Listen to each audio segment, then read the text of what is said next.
Under Rex Tillerson, the State Department might be taking a big step back from two of its traditional responsibilities and priorities. Now, the first area is something that's not particularly relevant these days. It's cybersecurity. I don't know if anybody's familiar with it, but they both lost a high-ranking executive, and this might not be the end of their losses in that area. Christopher Painter, the Trump administration's top cyber diplomat, is going to be leaving the State Department at the end of the month, and there's a lot of positive commentary about Christopher Painter coming out of the State Department. Jason Healey, Columbia University senior cyber researcher, says Chris has been a tireless defender of American interests in cyberspace, flying hundreds of thousands of miles a year to push our views of freedom online. Now, that by itself is, possibly might harm the State Department's ability to conduct cyber diplomacy, but people go into their jobs, people leave their jobs. But as I said, it might not be the end of it. Secretary of State Rex Tillerson is considering closing the cyber office or merging it with another office and downgrading the cyber coordinator's rank, according to a source familiar with internal planning. The source added that Tillerson was also considering, quote, limiting the number of people who work on cybersecurity at state. It's clear they're thinking about reorganizing it, the source said. Clearly, they don't think it's that important. Yeah, I would think that right now is the time when it's important. So look, sometimes the US government way overreaches on these issues. And under the guise of cybersecurity, they actually do intrusions on our privacy, let alone the world leaders and all the things that we've discovered that the US is doing. And world leaders spying in on them, I have actually, both under Bush, Obama, Trump, I get it, that's part of spying. And I actually defend them on that to a large degree. But spying on innocent US citizens, I'm not in favor of. This, on the other hand, is a different matter. So at a moment where everyone is concerned, oh my God, a foreign country that is not an ally might have meddled in our elections. And the part of the story that doesn't get enough coverage, everything else gets plenty of coverage, but the one that doesn't is that they did try to get voter information. And from in a couple of instances, they succeeded. That doesn't mean that they hacked the vote, but they at least got voter info. And they are perilously close to actually hacking the vote. And then Trump proposes to do a cybersecurity joint effort partnership with Russia. That's mental. Those are the guys who were just hacking, and not only got the DNC emails, apparently based on our top intelligence agencies, but also, again, potentially going after our vote. Those are the very last guys you were doing a cybersecurity deal with. Now, that was so preposterous on his face that even the Republican senators were like, are you mental? We're not gonna, of course we're not gonna do that. He's like, oh yeah, I was just kidding, I didn't mean that, right? And right afterwards, Rex Tillerson, former CEO of ExxonMobil, who had to deal with the Russians in the first place, a $500 billion deal on oil exploration that the sanctions affected, then comes out and goes, cybersecurity. Okay, now that we can't partner up with Russia to give them access to all of our information, maybe we just don't do any cybersecurity. So it's not to end all of our cybersecurity programs across the government, but in what Rex Tillerson can control, the State Department, it's like, let's power down on that security stuff. Fold it into other parts of the apparatus, reorganize it. Like, I don't think the decision to reorganize any given department implies that they're not taking it seriously. I just think that in every other context, like a shakeup, yes. If you coupled that with you say this, we're reorganizing this part of it, and we have a plan moving forward, and it is this, or we have this person that we're eyeing to replace it. That's one thing, but this does seem like it's like, let's just fold it into this other arm and put it over here, and then never talk about it again. There is no follow-up statement about why they're doing it, how they're doing it. Just seems to be unfolding. Yeah, from time to time, the government tries to become more efficient. You remember Al Gore famously, when he was vice president under Clinton, did a restructuring of the government, tried to eliminate bureaucracy. And then there is this kind of getting rid of people from a certain department, shutting it down, et cetera. Like Scott Pruitt at the EPA saying, do we really need so many people to figure out if our air is really that clean or our water is that clean? No, let's just kind of get rid of those guys.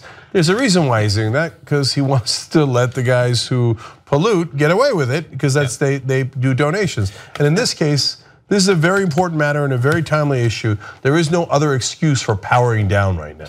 And Rex Tillerson has faced accusations since the very beginning, both from the outside and from people inside the State Department, saying that he hasn't staffed it sufficiently, that the halls it's like a ghost town in there. People don't feel like their work is used for anything, but also that there's simply far fewer people actually working in the State Department. So you have this potential area, it could be another example of that, of sort of stepping back from an area where the US exercised some global leadership on trying to establish these cyber norms and things like that. But we have a second as well. I'm gonna be jumping ahead to graphic 27 here.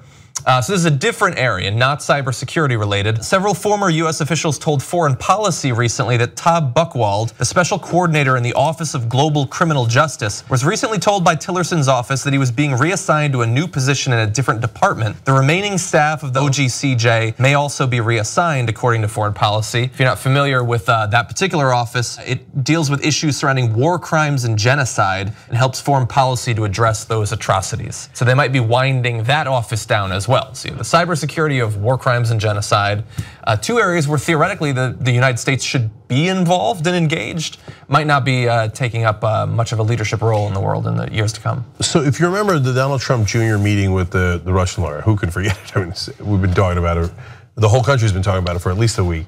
One of the things that the Russian lawyer wanted to meet up with was the law that we passed saying that we're gonna freeze the assets of some Russian oligarchs because of human rights violations and fraud in Russia, including the killing of one of the guys who was investigating that fraud. Yeah. So now, Rex Tillerson and Donald Trump go meet with Putin. Tillerson comes back and goes, well, let's, ixnay on the cybersecurity, okay? And by the way, human rights, who needs them?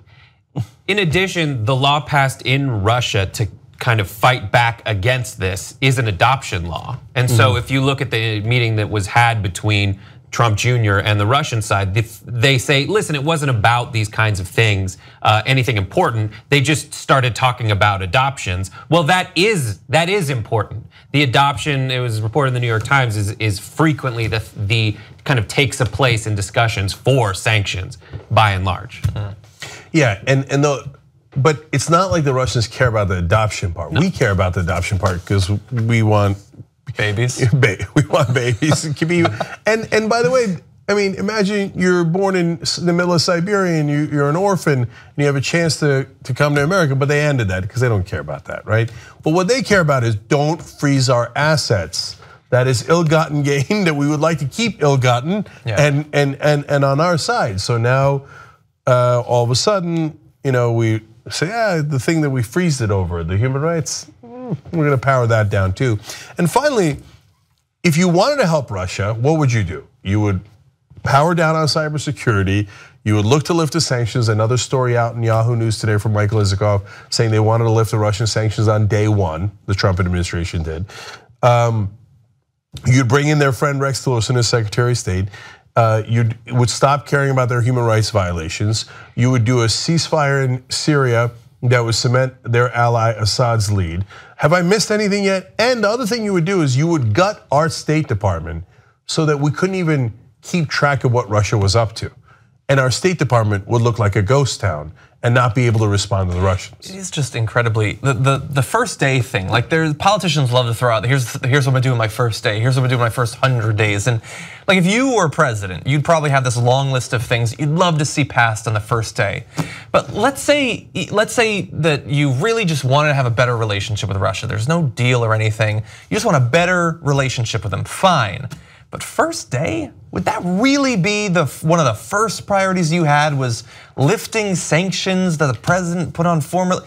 That is incredibly weird. Also, okay, regardless of what else you think is true in this entire thing, that is suspicious. Also, in exchange for what? If you're such a great negotiator, like what do you get in exchange? Yeah, what have we gotten from a populist perspective? If that's what his thrust is for America first, put the jobs first. It isn't the only kinds of thing. But in these kinds of ease sanctions, it's the money that goes specifically to the oligarchs and the folks that would know how to leverage the easing of sanctions and profit from it in Siberia, in those kinds of oil-rich locations. Exactly. Yeah. So, look, the good news is they're so brazen that if they keep going like this, they're going to get caught. If you like the Young Turks, you'll love Young Turks membership. TYTnetwork.com/join.